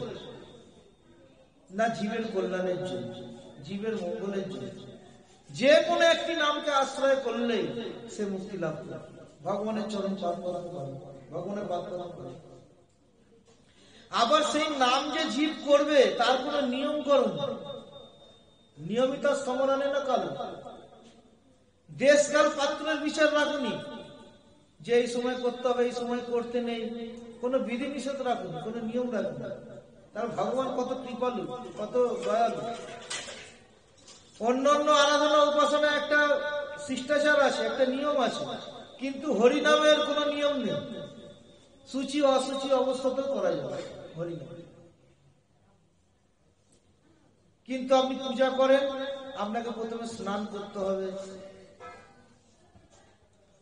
তিলক ধারণ করতে হবে পূজাতে, কিন্তু আপনি স্নান না করেও হরিনাম করতে হবে। হরে কৃষ্ণ কৃষ্ণ কৃষ্ণ হরে হরে, হরে রাম রাম রাম হরে হরে। কোন সূচিতা রাখিনি, সূচি অসুচি কোন ব্যবধান রাখিনি, যখন খুশি করতে হবে। মহাপ্রভু বললেন, কি ভজনে কি শয়নে কিংবা জাগরণে, অহর্নিশ চিন্ত কৃষ্ণ বলহ বদনে, নাম ভজ নাম চিন্ত নাম করো সার, নাম বিনা কলিকালে গতি নাহিয়া।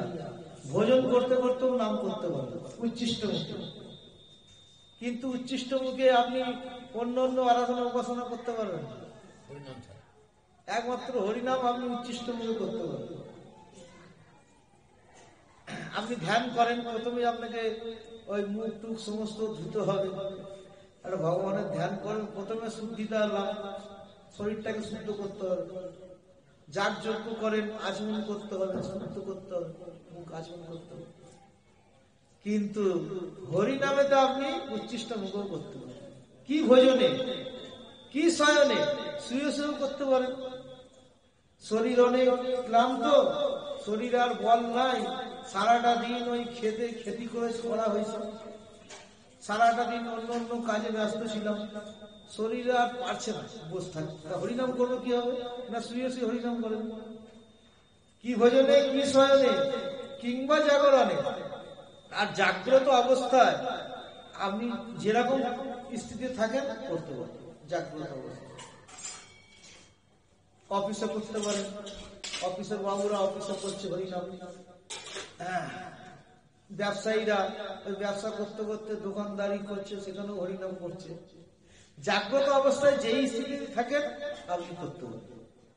কি শয়নে কি জাগরণে, কি ভজনে কি শয়নে কিংবা জাগরণে, অহর্নিশ চিন্ত কৃষ্ণ বলহ বদনে, অহর্নিশ ভগবানের নাম চিন্তন করে, কোন সময়ের ব্যবধান রাখেন না যে এখন ওই যে একটু মলমূত্র ত্যাগ করছি, এখন করতে নেই।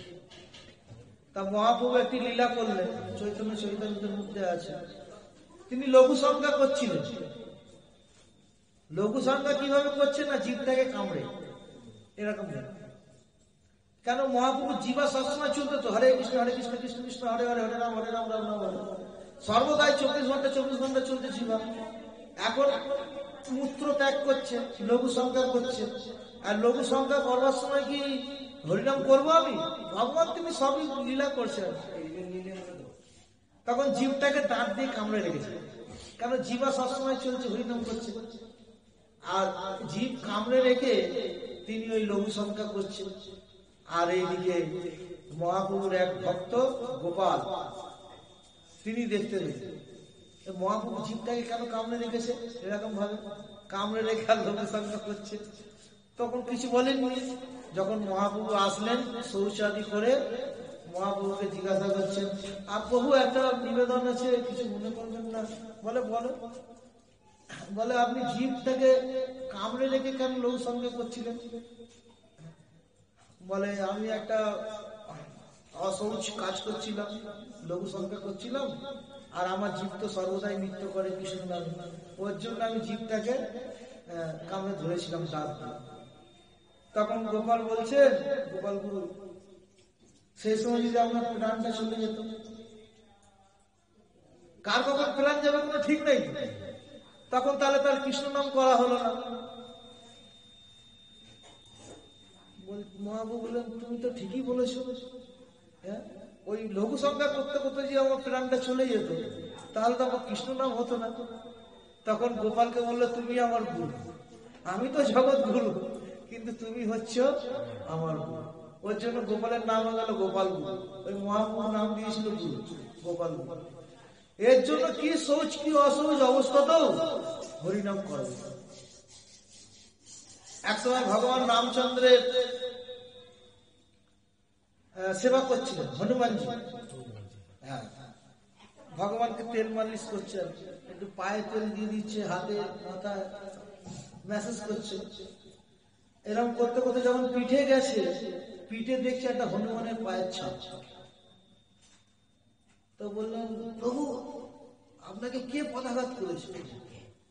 আপনার পিঠে দেখছি হনুমানের পায়ের ছাপ, বাদরের পায়ের ছাপ। বলছে, ও তোমাকে জানতে হবে না, তুমি সেবা করছো করো। বলেন, না তো বলতেই হবে। কার এত দুঃসাহস আমার প্রভুর চরণে, আমার প্রভুর শরীরে পদাঘাত করেছে? বলে, তোমাকে জানতে হবে না, তুমি সেবা করছো করো।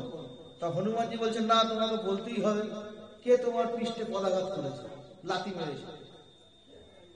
তখন বলছে রামচন্দ্র, তুমি যখন জানতেই চাইছো তখন আমি তার নাম বলছি। বলে, কে? বলে, হনুমান।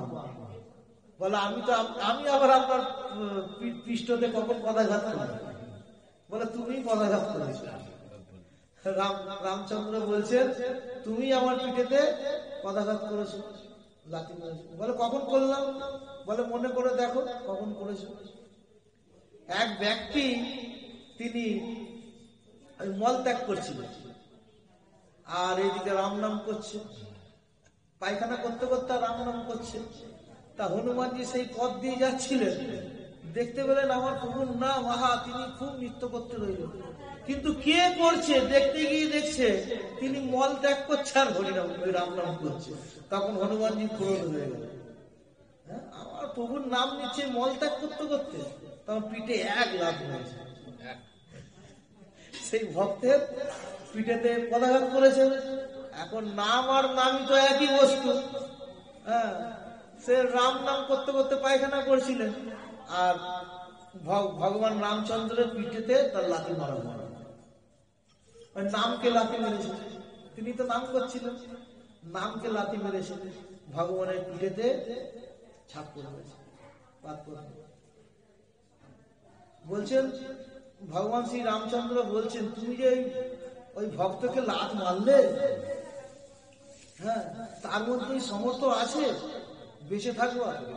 তোমার একটা মুষ্টঘাতে সেই রাবণ, ত্রিলোক বিজয়ী রাবণ, যে হ্যাঁ তোমার মুষ্টিঘাত সহ্য করতে পারে না, আর তাকে তুমি লাথ মেরেছো ওই ভক্তকে, সে কি বাঁচবে? ওর জন্য আমি পিঠ পেতে দিয়েছি। এই কারণে তোমার পায়ের ছাপ আমার পিঠে। এর জন্য নাম আর নামের মধ্যে কোনো ভেদ নেই। যে নাম সেই কৃষ্ণ, ভজ নিষ্ঠা করি নামের সহিত আছে আপন শ্রী। যেই নাম সেই কৃষ্ণ, এর মধ্যে কোনো ভেদ নেই। এই কারণে বলছেন, নিয়মিত স্মরণে না কালো। এই নাম কিভাবে গ্রহণ করবে, কখন গ্রহণ করবে বললেন, এর কোন নিয়ম রাখিনি। ভগবান এত কৃপালু। নামকারী বহুদা, আর কি করলেন, বহুবিধ নাম সৃষ্টি করে এই নামের মধ্যে সমস্ত শক্তি অর্পণ করে দিলেন। দান করলে যেই ফল, ধ্যান করলে যেই ফল, যাগযজ্ঞ করলে যেই ফল, তীর্থ ভ্রমণ করলে যেই ফল, যাই করেন যেই ফল আমরা পাই, সমস্ত ফল এই নামের মধ্যে ভগবান স্থাপন করে দিয়েছে। এর জন্য নাম করলে সে সমস্ত ফল লাভ করতে পারবে। যাগযজ্ঞ করলে যেই ফল লাভ করবে, নাম করলে সেই ফল পেয়ে যাবে। দান ধ্যান আদি করলে যেই ফল লাভ করবে, সেই ফলটা নামের দ্বারাই পেয়ে যাবে। এর জন্য বললেন, সমস্ত শক্তি সেই নামের মধ্যে তুমি অর্পণ করেছো। আর কি করেছো, এই নাম গ্রহণের কোন সময় রাখুনি। যখন খুশি যে ব্যক্তি যেরকম পরিস্থিতি আছে করতে পারে, নিয়মিত স্মরণ রাখুন। এটা বেশি তোমার কৃপা, এই প্রকার তোমার কৃপা, কিন্তু আমার এই প্রকার দুর্দৈব, সেই নামেতে আমার মতি হলো খুশি। এই হচ্ছে আমরা অভাগা জীব। ভগবান এই কলি জীবের জন্য কি না করেছে।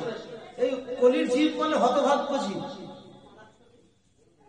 কলির জীব মানে হতভাগ্য, ভাগ্য ঠিক নেই, কারোর ভাগ্য ঠিক নেই কলি জীব। তা ভগবান এই কলির হতভাগ্য জীবের জন্য এত এত কিছু করলো, হ্যাঁ, নাম সৃষ্টি করলো, কিন্তু আমাদের মহাপ্রভু বলছেন সেই নামেতে আমাদের গতি হলো, গতি হলো। তিনি খেদ করে বলছেন, কাদের জন্য বলছেন মহাপ্রভু? আমাদের জন্য বলছেন, এই আমার এই হতভাগ্য জীবেদের জন্য বলছেন। ভগবান এই জীবের জন্য কি না করলো, তথাপি এই নামেতে আমাদের গতি হলো, গতি হলো। এই কারণে প্রত্যহ এরকম একটা দিন যেন না যায় যে দিন আমরা ভগবানের নাম নেব। মনে রাখতে হবে ভগবানের নাম করতে হবে। তাহলে এখানেই থাক, অনেক সময় হয়ে গেল, আপনারা আবার অনেক দূর